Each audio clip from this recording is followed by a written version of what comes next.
Hi, I'm Chris Thompson, and today on the Business Behind the News, I'm talking about how Wall Street can't seem to get enough of European football, that's soccer, to the unsophisticated here in the United States, and how the wealthy private equity firms have been busy buying up stakes in European clubs and English Premier League teams. Let's get into it. These days, you can't look at European soccer without seeing American money. It's a fundamental change, and it's happening fast, and you can't unsee it. Private equity now accounts for the majority of all foreign investment in European soccer between 2019 to 2023. Out of all that cash, American investors have put in close to 90% of it.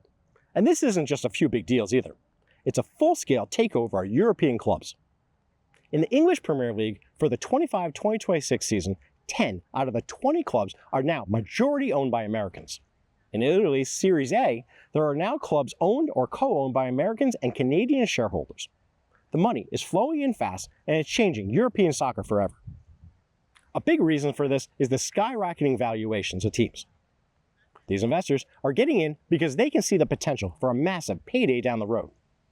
The consulting company Deloitte has confirmed that the top 5 European leagues brought in a combined $23.7 billion in revenue from 2023 to 2024.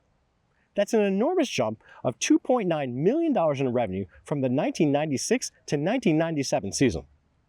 Just look at the Manchester United Football Club.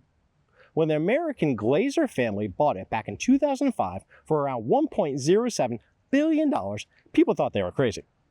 Then, in 2024, a minority stake was sold to Sir Jim Ratcliffe, valuing the club at roughly $6.5 billion. Representing a 512.15% increase in the value in only 19 years. That's the kind of return on investment that gets Wall Street's attention.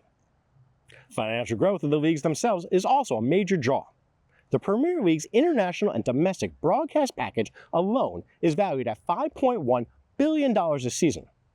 Commercial revenue was up 6% in the 2023 to 2024 season, with the top 20 teams earning more than $8.5 billion in commercial revenues combined. The financial success has led to a surge in mergers and acquisitions. Deal activity in European soccer climbed from approximately $77.8 million in 2018 to nearly $2.56 billion in 2024, an increase of 3,190.49%. You see, I like my percentages precise.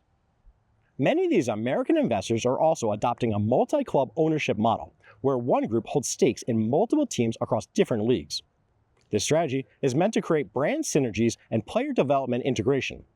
American businessman John Textor, who also holds stakes in the English club Crystal Palace and Francis Lyon, is a great example.